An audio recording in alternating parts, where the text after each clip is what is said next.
Hello student, आशा करते हैं आप लोग बहुत अच्छे होंगे। आज के इस ऑनलाइन सेशन में आप लोगों का बहुत बहुत स्वागत है।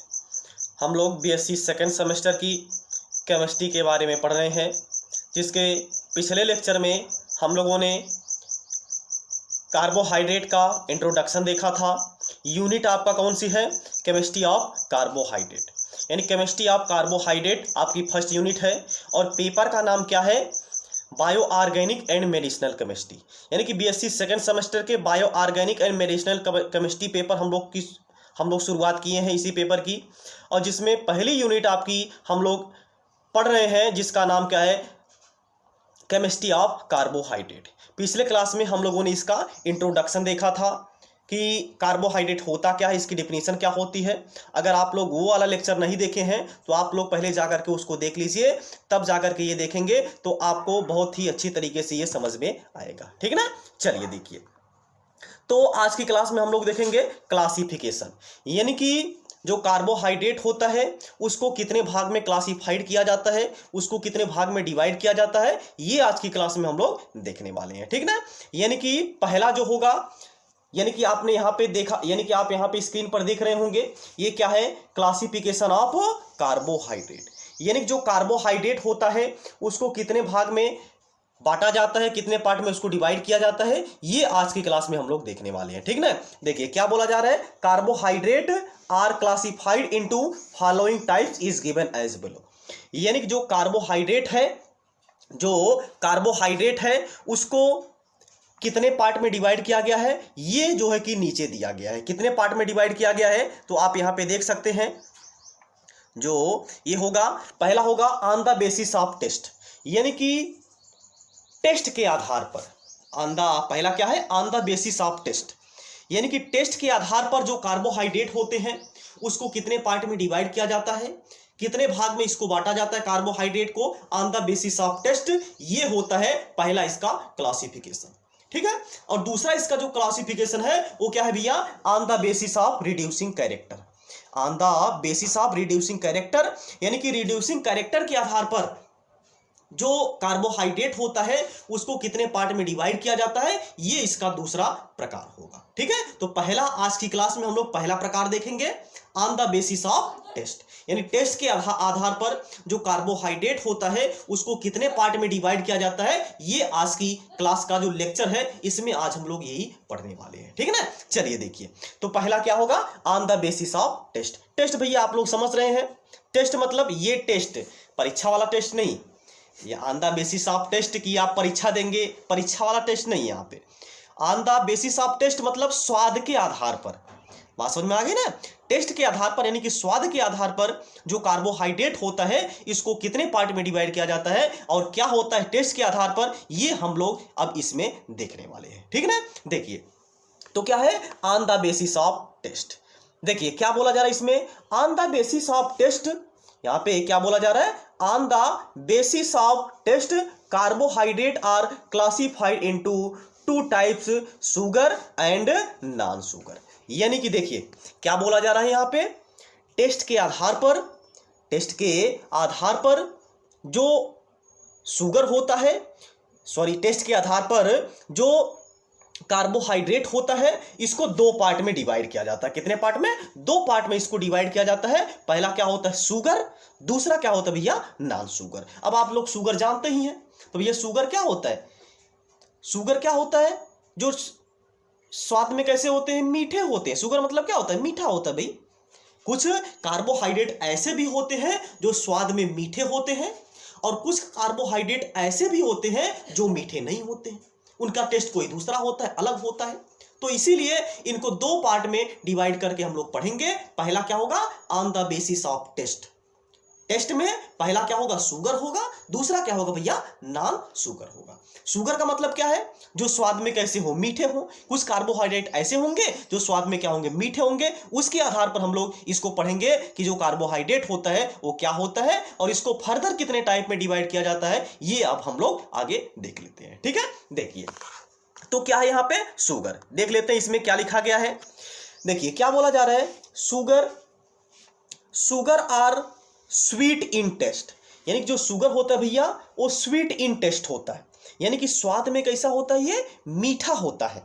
यहां पे लिखा गया है sugars are sweet in test, soluble in water. यहां पे एक चीज लिखा गया है सॉल्युबल इन वाटर, यानी कि भैया ये जो होता है सॉल्युबल इन वाटर होता है, यानी कि ये वाटर में डिसॉल्व होता है, यानी कि जल में ये क्या होता है भैया, घुलनशील होता है। जो शुगर होते हैं वो टेस्ट में कैसे होते हैं, मीठे होते हैं, और सॉल्युबल इन वाटर होते हैं, मतलब कि ये क्या होते हैं, जल में विलय होते हैं। ठीक, आगे क्या लिखा गया है, and it is crystalline solid form, and it is crystalline solid form. देखिए शुगर जो होगा वो कैसा होगा भैया, स्वाद में मीठा होगा। शुगर जो होगा वो क्या होगा, स्वाद में मीठे होंगे, और ये वाटर में सॉल्युबल होंगे। जैसे भैया आपका चीनी है, चीनी कैसा होता है, मीठा होता है। चीनी को आप क्या करते हैं, पानी में डाल देते हैं तो क्या होता है, धीरे धीरे क्या होता है, डिसॉल्व हो जाता है, घुल जाता है। यानी कि ये क्या होता है, एक प्रकार का शुगर होता है, और ये क्या होता है, वाटर सॉल्युबल होता है। बात समझ में आ गई ना। और यहां पे एक चीज बोला गया है, it is crystalline solid form. जो शुगर होते हैं यह क्रिस्टलाइन सॉलिड फॉर्म में पाए जाते हैं। अब ये क्रिस्टलाइन सॉलिड क्या चीज होता है, देखिए सॉलिड जो होते हैं भैया वो दो टाइप के होते हैं। जो ठोस होते हैं वो दो टाइप के होते हैं, एक होते हैं क्रिस्टलाइन सॉलिड, एक होते हैं एमार्फस सॉलिड। आप लोग इंटर में पढ़े होंगे, आप लोग कक्षा 12 में पढ़े होंगे, सॉलिड स्टेट नामक एक चैप्टर था। उसमें जो सॉलिड स्टेट यानी कि जो सॉलिड कंपाउंड होते हैं उसको दो पार्ट में डिवाइड हम लोग कर सकते हैं। क्या क्या होता है, पहला होता है क्रिस्टलाइन सॉलिड, और दूसरा क्या होता है भैया, नॉन क्रिस्टलाइन सॉलिड, या फिर इसी को हम लोग क्या बोलते हैं, एमार्फस सॉलिड बोलते हैं। क्रिस्टलाइन सॉलिड किसे बोलते हैं, जिसमें उसके अवयवी कणों की एक निश्चित ज्यामितीय व्यवस्था पाई जाती है। जैसे भैया, जैसे मान लीजिए सोडियम क्लोराइड, हम सोडियम क्लोराइड जैसे मान लीजिए ले रहे हैं।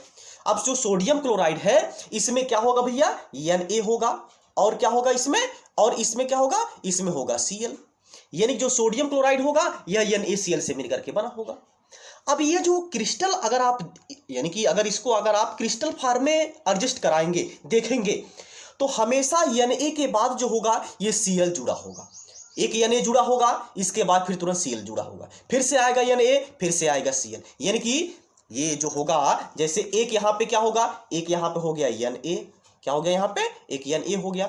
इसके तुरंत बाद यहाँ पे कौन जुड़ेगा, इसके साथ Cl जुड़ेगा। फिर यहाँ पे कौन आएगा भैया, फिर यहाँ पे Na आएगा। अब इस Na से कौन जुड़ेगा, यहाँ पे Cl जुड़ जाएगा। फिर इस Na से कौन जुड़ेगा, सॉरी इस Cl से कौन जुड़ेगा, यहाँ पे फिर से यहाँ पे Na जुड़ेगा।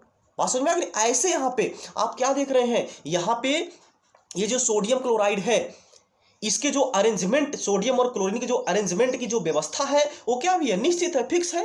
तो ऐसे कंपाउंड को क्या बोला जाता है भैया, क्रिस्टलाइन सॉलिड बोला जाता है। लेकिन जो एमार्फस सॉलिड होता है, एमार्फस सॉलिड में इसके जो अवयवी कण होते हैं इसकी कोई निश्चित ज्यामितीय व्यवस्था नहीं होती है। यानी कि एक प्रकार से बोल सकते हैं जिगजैग यहाँ पे हो सकते हैं उनके एटम, तो उसको क्या बोला जाता है, एमार्फस सॉलिड बोला जाता है। ठीक है ना। तो ये जो शुगर होते हैं या क्रिस्टलाइन फॉर्म में पाए जाते हैं, क्रिस्टलाइन सॉलिड के रूप में पाए जाते हैं। क्लियर ना।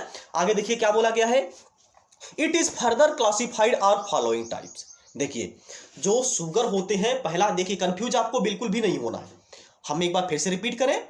जो कार्बोहाइड्रेट होता है उसको हम पहले दो पार्ट में यानी कि दो पार्ट में डिवाइड किए थे। पहला क्या होता है, on the basis of test, यानी कि ऑन द, यहां पे देख लीजिए, on the basis of test, और दूसरा on the basis of reducing characters, यानी कि रिड्यूसिंग कैरेक्टर के आधार पर और on the basis of test के आधार पर जो कार्बोहाइड्रेट होता है इसको दो पार्ट में हमने क्लासिफाई कर दिया था। अब ये जो टेस्ट के आधार पर होता है, टेस्ट के आधार पर भी इसको कई दो पार्ट में डिवाइड किया जाता है। पहला क्या होता है भैया, शुगर, दूसरा क्या होता है, नॉन शुगर होता है। अब ये जो शुगर होता है क्या होता है, हमने बता दिया, जो क्या होता है, स्वाद में मीठे होते हैं, वाटर सॉल्युबल होते हैं, क्रिस्टलाइन सॉलिड फॉर्म में ये पाए जाते हैं। अब इनको जो है कि शुगर को भी यहां पे कई पार्ट में डिवाइड किया जाएगा, शुगर को भी यहां पे कई पार्ट में डिवाइड किया जाएगा। कई पार्ट में कहने का मतलब क्या है, एक होगा भैया मोनोसैकेराइड, एक होगा डाइसैकेराइड, एक होगा ट्राइसैकेराइड, और एक हो जाएगा आपका पॉलीसैकेराइड। बात समझ में आ गई ना। क्या क्या होगा, एक होगा मोनोसैकेराइड, दूसरा क्या होगा डाइसैकेराइड, तीसरा क्या होगा ट्राइसैकेराइड, पॉलीसैकेराइड इसको आप बोल सकते हैं। यानी कि अगर हम इसको डिवाइड करना चाहें तो इसको हम लोग चार पार्ट में डिवाइड कर सकते हैं। ठीक ना। अब ये मोनोसैकेराइड क्या होता है देख लेते हैं हम लोग। तो पहला इसका जो क्लासिफिकेशन है वो क्या हो जाएगा भैया, मोनोसैकेराइड हो जाएगा। क्या हो जाएगा पहला इसका क्लासिफिकेशन, मोनोसैकेराइड। अब ये मोनो का मतलब क्या होता है भैया, मोनो का मतलब क्या होता है, मोनो का मतलब होता है एक। बात समझ में आ गई ना। मोनो का मतलब क्या होता है, यहां पे एक होता है। यानी कि मोनोसैकेराइड जिसमें केवल एक ही प्रकार की शर्करा उपस्थित हो, ऐसे सैकेराइड जिसमें केवल एक ही प्रकार की शर्करा प्रेजेंट हो, उसको क्या बोला जाता है, मोनोसैकेराइड बोला जाता है। या फिर इसकी डिफिनेशन आप लोग बोल सकते हैं, जिनका अगर हम हाइड्रोलाइसिस करवाएं। अब हाइड्रोलाइसिस क्या चीज होता है, जिनको हाइड्रोलाइसिस का देखिए मतलब होता है वाटर से रिएक्शन। हाइड्रोलाइसिस का मतलब क्या होता है भैया, वाटर से रिएक्शन होता है, जल से अभिक्रिया होता है। जिनको अगर हम जल से अभिक्रिया करवाएंगे तो यह जल से अभिक्रिया करेगा ही नहीं। यह जल से अभिक्रिया करने का मतलब यहां पे मोनोसैकेराइड जो होगा उसके केवल एक ही यूनिट मिलेंगे, जिसको हाइड्रोलाइसिस नहीं किया जा सकता है, जिसको हाइड्रोलाइज नहीं किया जा सकता है। ऐसे सैकेराइड क्या कहलाते हैं भैया, मोनोसैकेराइड कहलाते हैं। जैसा कि यहां पे आप देख रहे हैं यहां पे जैसे ग्लूकोज है, ये यहां पे जैसे क्या है, ग्लूकोज है, फ्रक्टोज है, ये सभी के सभी क्या होते हैं, मोनोसैकेराइड होते हैं। यानी कि देखिए क्या लिखा गया है, इसको हम पढ़ के आपको बता दें। They are basic structural unit in carbohydrate which can not be hydrolysed further into more simpler sugar units are called monosaccharide. यही तो अभी हमने बताया था। हमने क्या यहां पे अलग बता दिया था, यही हमने बताया था कि जिसका अगर हम हाइड्रोलाइसिस करवाएं तो एक से अधिक सिंपलर मोनोसैकेराइड यूनिट में इसको हम लोग ब्रेक डाउन नहीं कर सकते हैं। ये एक प्रकार से बोल सकते हैं जो मोनोसैकेराइड हो, यानी कि जो मोनोसैकेराइड है यह सबसे छोटी कार्बोहाइड्रेट है, सबसे छोटी शुगर है, जिसमें आपका क्या आता है भैया, ग्लूकोज आता है, फ्रक्टोज आता है। इसका अगर आप हाइड्रोलाइसिस करवाना चाहें तो फर्दर इसका हाइड्रोलाइसिस नहीं किया जा सकता है। क्लियर ना। तो ये होते हैं क्या, मोनोसैकेराइड। ठीक, चलिए आ जाइए। जैसे ग्लूकोज है, ग्लूकोज का फार्मूला आप लोग तो जानते होंगे। जैसे ग्लूकोज है, इसका फार्मूला क्या होगा भैया, इसका फार्मूला होता है C6H12O6। ये क्या है, ग्लूकोज है। यही फ्रक्टोज का भी फार्मूला होता है। दोनों का फार्मूला यहां पे क्या होता है भैया, सेम होता है। क्लियर ना। लेकिन इसके जो फंक्शनल ग्रुप होते हैं, स्ट्रक्चरल फार्मूला होता है, अगर बोला जाए तो इसमें क्या होती है, यानी कि डिफरेंस पाए जाते हैं। आगे हम लोग इसको देखेंगे क्या होता है, क्या इसमें डिफरेंसेस होता है। अभी आप लोग इस पर केवल फोकस करिए कि मोनोसैकेराइड क्या होता है, डाइसैकेराइड, ट्राइसैकेराइड और पॉलीसैकेराइड क्या होता है, केवल आप अभी इस पर फोकस करिए। ठीक, चलिए देखिए। अब दूसरा क्या होगा भैया, दूसरा यहां पे क्या हो जाएगा भैया, डाइसैकेराइड। क्या होगा ये, डाइसैकेराइड। अब डाई माने क्या होता है, अरे भाई वो डाई खेत में फेंकने वाला डाई नहीं, हालांकि वो खेत में फेंकने वाला डाई नहीं। डाई का मतलब यहां पे होता है, जैसे मोनो का मतलब क्या होता है भैया, एक होता है, उसी तरीके से जो डाई होता है, डाई का मतलब यहां पे क्या होता है भैया, दो होते हैं। क्या होते हैं, दो होते हैं। बात समझ में आ गई ना। यानी कि मोनोसैकेराइड में आपने क्या देखा था, जिसको हाइड्रोलाइसिस नहीं किया जा सकता, जिसका हाइड्रोलाइसिस नहीं किया जा सकता है उसको हम लोग क्या बोलते हैं, मोनोसैकेराइड बोलते हैं। लेकिन ये जो डाइसैकेराइड है, इनका अगर हम हाइड्रोलाइसिस करवाएं, तो मोनोसैकेराइड के अगर 2 यूनिट मिले, क्या हमने बोला एक बार फिर से आप समझिए, जिनका अगर हम हाइड्रोलाइसिस करवाएं, ऐसे सैकेराइड, ऐसे शुगर, जिनका अगर हम हाइड्रोलाइसिस करवाएं तो 2 मोनोसैकेराइड के यूनिट मिले, तो ऐसे शुगर क्या कहलाते हैं, डाइसैकेराइड कहलाते हैं। बात समझ में आ गई ना। यानी ऐसे शुगर जिनको हाइड्रोलाइसिस करवाने पर, जिनको वाटर से रिएक्शन करवाने पर मोनोसैकेराइड के 2 यूनिट मिलते हैं, तब उसको क्या बोला जाता है, डाइसैकेराइड बोला जाता है। जैसे देखिए यहां पे हम आपको समझा दे रहे हैं। जैसे कि ये देखिए, जैसे अगर हम ले ले यहां पे भैया सुक्रोस ले लीजिए। जैसे आपका सुक्रोस हो गया, यहां पे एग्जांपल भी हमने ले लिया है। यानी कि जैसे यहां पे क्या हो जाएगा, शुगर हो जाएगा, माल्टोस हो जाएगा। तो ये क्या है भैया, आपका एक प्रकार का डाइसैकेराइड होता है। ठीक है ना। जैसे देखिए यहां पे हम दिखाएं तो जैसे देखिए आपका जो चीनी होता है यानी जो शुगर होता है, इसका फार्मूला क्या होता है? इसका फार्मूला होता है भैया C12, इसका फार्मूला होता है C12 H22O11। क्या होता है? C12 H22O11 होता है। इसका अगर हम हाइड्रोलाइसिस करवाएं, यानी कि इसकी अभिक्रिया अगर हम H2O से करवाएं, अगर हम इसकी रिएक्शन किससे करवाते भैया? H2O से करवाते। तो जैसे ही हम इसकी रिएक्शन H2O से करवाते हैं तो यहां पे यह दो सिंपलर यूनिट में भैया टूट जाता है। क्या क्या टूटेगा? देखिए, पहला होगा C6H12O6, उसी तरीके से इसका 2 मोल मिलेगा। एक और यहां पे मिल जाएगा भैया, इसको हम थोड़ा सा नीचे लिख रहे हैं, ये भी क्या मिल जाएगा? C6 मिल जाएगा, H12 मिल जाएगा और O जो है कि यहां पे 6 मिल जाएगा। बात समझ में आ रही ना? तो यहां पे आपने क्या देखा, जब हमने शुगर को हाइड्रोलाइसिस किया तो यहां पे क्या मिला? एक C6H12O6 का एक यूनिट मिला और दूसरा यूनिट क्या मिला? C6H12O6। ये क्या है C6H12O6? ये भैया है ग्लूकोज। ये क्या है? ग्लूकोज है। और दूसरा यहां पे जो यूनिट मिला है वो क्या मिला है? फ्रक्टोज मिला है। तो भैया एक मिलेगा ग्लूकोज, एक मिलेगा फ्रक्टोज। जो ग्लूकोज और फ्रक्टोज है ये क्या होता है? एक प्रकार का मोनोसैकेराइड होता है। तो हमने क्या किया, यहां पे इसका हमने हाइड्रोलाइसिस करवाया तो मोनोसैकेराइड के 2 यूनिट यहां पे मिले, इसीलिए इसको क्या बोला जाता है भैया? डाइसैकेराइड बोला जाता है। बात समझ में आ गई ना? अब आपको क्लियर हो गया होगा, यानी कि जिसका हम लोग हाइड्रोलाइसिस करवाएंगे तो मोनोसैकेराइड के अगर 2 यूनिट मिलेंगे तो ऐसे शुगर क्या कहलाते हैं भैया? डाइसैकेराइड कहलाते हैं। बात समझ में आ गई ना? चलिए देख लीजिए यहां पे क्या लिखा गया है, उसको भी हम पढ़ के सुना दे रहे हैं। देखिए क्या लिखा गया है, these yield 2 monosaccharide units on hydrolysis are called disaccharide. ठीक ना? यानी कि जिनका अगर हम हाइड्रोलाइसिस करवाएंगे तो मोनोसैकेराइड के 2 यूनिट मिलेंगे तो ऐसे सैकेराइड या फिर ऐसे शुगर क्या कहलाते हैं भैया? डाइसैकेराइड कहलाते हैं। ठीक है ना? जैसे एग्जांपल में यहां पे हमने लिखा है शुगर लिखा है, और शुगर को अगर आप हाइड्रोलाइसिस करवाएंगे यहां पे मिलेगा ग्लूकोज और क्या मिलेगा? फ्रक्टोज मिलेगा। बात समझ में आ गई ना? यानी कि अगर आप शुगर का हाइड्रोलाइसिस करवाएंगे यहां पे क्या मिलेगा भैया? ग्लूकोज मिलेगा और क्या मिलेगा? फ्रक्टोज मिलेगा। बात समझ में आ गई ना? अगर हम इसका हाइड्रोलाइसिस करवाते हैं तो क्या मिलेगा? ग्लूकोज और फ्रक्टोज मिलेगा। ठीक, वहीं यहां पे और एक एग्जांपल दिखा यानी कि दिया गया है माल्टोस।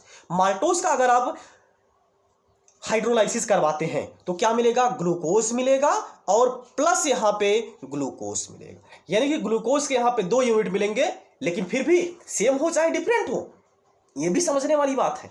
सेम भी हो सकते हैं और डिफरेंट भी हो सकते हैं, लेकिन मोनोसैकेराइड के 2 यूनिट तो मिले ना, इसीलिए इसको क्या बोला जाता है भैया? डाइसैकेराइड बोला जाता है। Concept clear? चलिए अब हम लोग अगले की क्लासिफिकेशन की तरफ चलते हैं। देखिए अब आपको तो क्लियर हो गया होगा, अगला क्या है? यहां पे ट्राइसैकेराइड है। अब ये ट्राइसैकेराइड क्या होता है? जैसे यहां पे मोनो में आपने देखा था 1, डाई में आपने देखा था 2, इसी तरीके से भैया यहां पे ट्राई, एक केमिस्ट्री की गिनती है, आप लोग ध्यान दीजिएगा। 1 2 3 4 हम लोग पढ़ रहे हैं, लेकिन ये केमिस्ट्री की भाषा में पढ़ रहे हैं। मोनो मतलब 1, डाई मतलब 2, ट्राई मतलब 3, टेट्रा मतलब 4। ये आप लोग पढ़े भी होंगे, हम आशा करते हैं। अगर नहीं पढ़े हैं तो आप यहां पे पढ़ सकते हैं, यहां पे हम तो आपको पढ़ा ही रहे हैं। ठीक है ना? तो भैया यहां पे क्या है? अगला ट्राइसैकेराइड है। ट्राई का मतलब यहां पे क्या होता है भैया? 3 होता है। अब तो आप इसकी डिफिनेशन बना ही ले जाएंगे, समझ ही गए होंगे इसमें क्या करना है, क्या होगा। यानी कि जिसका अगर हम हाइड्रोलाइसिस करवाएं, ऐसे सैकेराइड, ऐसे शुगर जिनका हाइड्रोलाइसिस करवाने पर मोनोसैकेराइड के 3 यूनिट मिले, ऐसे सैकेराइड, ऐसे शुगर जिनका हाइड्रोलाइसिस करवाने पर मोनोसैकेराइड के 3 यूनिट मिलते हैं, तो ऐसे शुगर क्या कहलाते हैं? ट्राइसैकेराइड कहलाते हैं। या फिर ऐसे जो सैकेराइड होते हैं वो क्या कहलाते हैं? ट्राइसैकेराइड होते हैं। बात समझ में आ गई ना? देखिए जैसे एग्जांपल में यहां पे हमने लिखा है रेफिनोस। एग्जांपल में यहां पे हमने लिख दिया है, जैसे एग्जांपल में क्या है? रेफिनोस है। ठीक ना? रेफिनोस का अगर आप हाइड्रोलाइसिस करवाएंगे, हाइड्रोलाइसिस मतलब आप तो अब समझ ही गए होंगे, वाटर से रिएक्शन। जिनका अगर हम लोग वाटर से रिएक्शन करवाएंगे तो क्या हो जाएगा? जिसका जो फार्मूला होता है C18H32O16 होता है। बात समझ में आ गई ना? इसका जनरल फार्मूला है। और यहाँ पे इसका अगर हम हाइड्रोलाइसिस करवाएंगे तो क्या क्या मिलेगा, गैलेक्टोज मिलेगा, ग्लूकोज मिलेगा और क्या मिलेगा, फ्रक्टोज मिलेगा। तो क्या है, मोनोसैकेराइड ये सब है। मोनोसैकेराइड के कितने यूनिट मिले हैं भैया, 3 यूनिट मिले हैं। तो ये क्या कहलाएगा, ट्राइसैकेराइड कहलाएगा। बात समझ में आ गई ना। यानी ऐसे सैकेराइड जिनका हाइड्रोलाइसिस करवाने पर मोनोसैकेराइड के 3 यूनिट मिलते हैं, तो ऐसे सैकेराइड क्या कहलाते हैं भैया, ट्राइसैकेराइड कहलाते हैं। क्लियर। चलिए अब हम लोग आगे चलते हैं। ठीक, देखिए इसके बाद अगला होगा यहां पे क्या होगा, पॉलीसैकेराइड। अब ये भैया पॉली का मतलब क्या है, अब ये कहां से पॉली आ गया। पॉली का मतलब होता है भैया बहुत, यानी कि ढेर सारा, जितने आप लेना चाहे उसको ले सकते हैं। बात को समझिए। पॉली का मतलब यहां पे क्या होता है, जैसे मोनो में आपने देखा था एक सैकेराइड मिलता है, एक ही यूनिट होती है मोनोसैकेराइड की। डाइसैकेराइड में आपने देखा था इसकी 2 यूनिट होती है, इसका अगर हम हाइड्रोलाइसिस करवाते हैं तो 2 यूनिट मिलती है। ट्राइसैकेराइड में आपने क्या देखा है, अगर हम इसका हाइड्रोलाइसिस करवाएंगे तो 3 सैकेराइड मिलेगी, 3 मोनोसैकेराइड के यूनिट मिलेंगी। इसी तरीके से भैया अगर आप 3 से ज्यादा यूनिट मिले, 3 से ज्यादा यूनिट मिले, इसमें आपका टेट्रा भी आ जाएगा, पेंटा भी आ जाएगा, हेक्सा भी आ जाएगा, हेप्टा भी आ जाएगा, ऑक्टा भी आ जाएगा, ये सभी के सभी पॉलीसैकेराइड में ही आते हैं। बात समझ लीजिए, बात को समझ लीजिए, बात समझ में आ रही ना। जैसे ये है आपका पॉलीसैकेराइड। पॉली का मतलब यहाँ पे क्या होता है, बहुत, यानी कि ढेर सारा। अगर 3 सैकेराइड से अधिक सैकेराइड मिलते हैं अगर हम हाइड्रोलाइसिस करवाते हैं, तो ऐसे सैकेराइड क्या कहलाते हैं भैया, पॉलीसैकेराइड कहलाते हैं। ठीक, देखिए अब इसको समझिए। These yield large number of monosaccharide on completely hydrolysis are called polysaccharide. Large number of monosaccharide के यूनिट मिलेंगे। अब ये कुछ भी हो सकते हैं, 3 से ज्यादा कुछ भी हो सकते हैं, 4 5 6 7 8 9 10 कुछ भी हो सकते हैं। तो ये क्या कहलाएंगे, पॉलीसैकेराइड कहलाएंगे। बात को समझिए। जिसका अगर हम हाइड्रोलाइसिस करवाएंगे तो मोनोसैकेराइड की 3 से अधिक यूनिट मिलेगी, तो ऐसे सैकेराइड क्या कहलाते हैं भैया, पॉलीसैकेराइड कहलाते हैं। ठीक है ना। जैसे देखिए यहां पे क्या है एग्जांपल, जैसे स्टार्च है। यहां पे एग्जांपल क्या है, जैसे स्टार्च है। स्टार्च को अगर आप देखेंगे और गम को अगर आप देखेंगे तो ये सभी के सभी क्या होते हैं भैया, एक प्रकार के पॉलीसैकेराइड होते हैं। अगर हम देखें स्टार्च, तो स्टार्च का जो रिएक्शन यहाँ पे हमने करके दिखा दिया है। अगर हम इसका यहाँ पे देखिए रिएक्शन करवा देंगे C6H10O5, इसका इंटू N इसका जनरल फार्मूला होता है। बात समझ में आ गई ना। तो इसका अगर हम NH2O से रिएक्शन करवाएंगे, ये क्या बन जाएगा, C6H12O6 बन जाएगी। ये क्या है, यहाँ पे हमने एक शब्द लगाया है N। यहाँ पे क्या होगा, कोई भी नंबर होगा, आप जितना यूनिट जोड़ना चाहिए इसमें जोड़ सकते हैं। ये यहाँ पे क्या होगा भैया, N होगा। बात समझ में आ गई। तो ये क्या है आपका पॉलीसैकेराइड होता है। ठीक ना। तो on the basis of sugar, एक बार फिर से हम रिपीट करवाएं, on the basis of sugar. पहले देखिए क्लासिफिकेशन हमने शुरू में ही आपको बता दिया था। जो कार्बोहाइड्रेट होता है इसको क्लासिफाइड किया जाता है, पहला on the basis of test और on the basis of reducing character. और हम लोग पहला पढ़ रहे हैं on the basis of test. Test के आधार पर इसको कितने पार्ट में डिवाइड किया गया है, 2 पार्ट में पहले डिवाइड किया गया था, एक था शुगर और एक क्या था, नॉन शुगर। ठीक है ना। अब शुगर के आधार पर इसको हम लोग डिवाइड कर दिए थे 4 पार्ट में। जैसे पहला क्या था भैया आपका, मोनोसैकेराइड था, दूसरा क्या था आपका, डाइसैकेराइड था, तीसरा क्या था आपका, ट्राइसैकेराइड था, और चौथा आपका क्या था, पॉलीसैकेराइड था। बात समझ में आ गई ना। तो मोनोसैकेराइड क्या होता है, जिसका अगर हम हाइड्रोलाइसिस करवाएंगे तो उसका हाइड्रोलाइसिस ही नहीं किया जा सकता है। उसका हाइड्रोलाइसिस नहीं किया जा सके तो ऐसे सैकेराइड क्या कहलाते हैं, मोनोसैकेराइड कहलाते हैं। जिनको अगर हम हाइड्रोलाइसिस करवाएंगे तो 2 यूनिट मिलेंगे मोनोसैकेराइड के, तब उसको क्या बोलेंगे, डाइसैकेराइड बोलेंगे। और जिनका अगर हम हाइड्रोलाइसिस करवाएंगे तो मोनोसैकेराइड के 3 यूनिट मिलेंगे, तब उसको क्या बोलेंगे, ट्राइसैकेराइड बोलेंगे। और जिनका अगर हम हाइड्रोलाइसिस करवाएं तो मोनोसैकेराइड के अगर 4 या फिर 5 6 7 यानी कि 3 से अधिक मिलेंगे अगर, तब उसको हम लोग क्या बोल देंगे भैया, पॉलीसैकेराइड बोल देंगे। ठीक ना। तो ये हो गया on the basis of test. आज की क्लास में बस इतना ही। अब अगले क्लास में हम लोग देखेंगे नॉन शुगर, यानी कि शुगर के आधार पर हम लोगों ने इसको क्लासिफाई किया। अगले क्लास में हम लोग देखेंगे नॉन शुगर के बेस पर, यानी कि ऐसे कार्बोहाइड्रेट जो स्वाद में मीठे नहीं होते, जो स्वाद में यानी कि मीठा को छोड़कर कोई भी टेस्ट इसका हो सकता है भाई, लेकिन मीठा नहीं होंगे, तब इसको कितने पार्ट में डिवाइड किया गया है, क्या है, इसको हम लोग अगले क्लास में देखेंगे। ठीक ना। तो आज की क्लास में बस इतना ही। आप लोगों को ये क्लास कैसा लग रहा है, आप लोगों को हम स्क्रीन पे पढ़ा रहे हैं, इससे आप लोगों को कोई समस्या तो नहीं हो रही है। अगर आप बोलेंगे तो हम बोर्ड पे भी पढ़ा सकते हैं, इसमें कोई दिक्कत नहीं है। ठीक ना। तो आप लोग कमेंट में बताइएगा कि आप लोग स्क्रीन पे ही पढ़ना चाहते हैं या फिर आप लोग बोर्ड पे पढ़ना चाहते हैं, ठीक है ना। हमको भी यहाँ पे थोड़ा सा अटपटा लग रहा है स्क्रीन पर पढ़ाने पर, बोर्ड पे ही हम लोग पढ़ाए हैं, शुरू से ही बोर्ड पे ही पढ़ाए हैं, तो स्क्रीन पे पढ़ाना हो रहा है, तो इसलिए थोड़ा सा हमको भी अटपटा लग रहा है, समस्या लग रही है। तो कोई दिक्कत नहीं है, आप लोगों को बेहतरीन तरीके से समझाने का प्रयास हमने किया है। और आप लोगों को ये वीडियो कैसा लगा, आप लोगों को इसमें जो भी डाउट है उसको आप कमेंट के माध्यम से आप लोग पूछिएगा। और ये वीडियो अपने मित्रों के साथ शेयर करिए, क्योंकि अभी हम क्या किए हैं, बीएससी की क्लास को शुरुआत किए हैं। तो अब आप लोगों को हम ये कोशिश करेंगे कि आप लोगों को डेली वीडियो लेक्चर अपलोड करें, प्रोवाइड करवाएं आप लोगों को, ताकि आप लोगों का जो पढ़ाई है, क्योंकि देखिए कुछ बच्चे जो होते हैं या फिर बच्चियां जो होती हैं वो किसी कारणवश कॉलेज नहीं जा पाते हैं, ठीक है ना। ये उन तक जरूर से जरूर आप लोग पहुंचा दीजिएगा, शेयर कर दीजिएगा, ताकि वो घर पे बैठ करके अपनी पढ़ाई को जारी कर सके। जो कि देखिए केमिस्ट्री जो है कि ये रटने वाला कोई सब्जेक्ट नहीं है। बच्चे क्या करते हैं, जूलॉजी और बॉटनी में तो रट करके पास हो जाते हैं, लेकिन केमिस्ट्री में जो है कि उनका बैक लग जाता है। तो इसलिए बैक लग जाता है क्योंकि केमिस्ट्री जो है वो रटने वाली सब्जेक्ट नहीं है, ठीक है ना। तो आप जरूर से जरूर उन सभी बच्चों तक शेयर कर दीजिए, ताकि वो सब भी जो है कि उनका बैक ना लग सके, ताकि वो अपनी पढ़ाई को जारी रख सके। तो आज की क्लास में बस इतना ही, अब मिलते हैं हम लोग नेक्स्ट क्लास में। तब तक आप लोग स्वस्थ रहिए, मस्त रहिए और अपने माता पिता का ख्याल रखिए। जय हिंद, जय भारत।